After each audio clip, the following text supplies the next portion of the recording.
I begin by asking Nan's consent that Senator Moran and I be able to complete our remarks prior to the scheduled votes. Without objection. Thank you, Mr. President.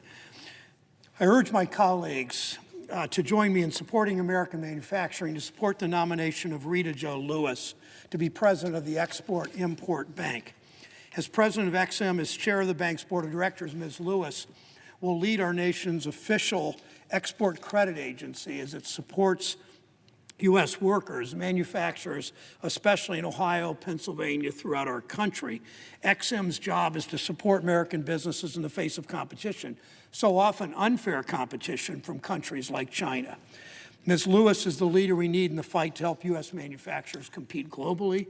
She has 25 years of distinguished leadership experience in international affairs and law and public policy. She's an historic nominee as the first black woman to lead XM.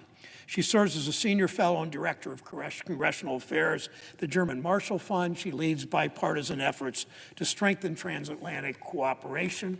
Before joining the German Marshall Fund, Ms. Lewis served in the Obama administration at the State Department's first ever special representative for global intergovernmental affairs. She'll put American workers and exporters first. I mean, Mr. President, that's really been the hallmark of this administration, putting workers at the center of our government, putting workers at the center of our economic policy. Ms. Lewis understands that XM is vital to these manufacturing jobs in our nation's economic competitiveness. There are some 100 export credit agencies and credit programs around the world that support foreign manufacturers. China's export finance activity is larger. China's is larger than all the export credit provided by the G7 countries combined. That alone is reason to move forward on XM.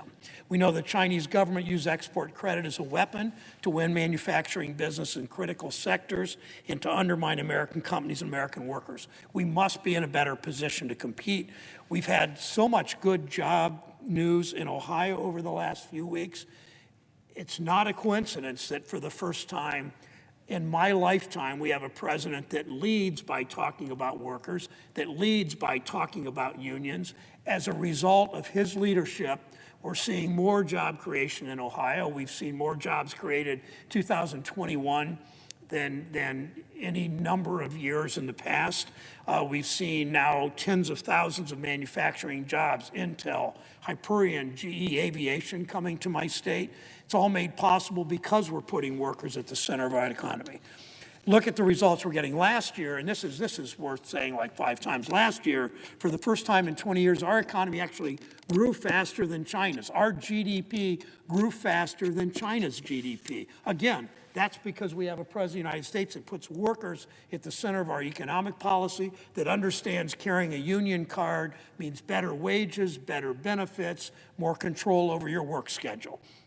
But we know that China and our other competitors aren't giving up. They're constantly finding new ways to cheat, new ways to undermine American jobs. It's why we need every tool possible to compete, including a fully functioning export-import bank with an experienced, tenacious leader at the helm.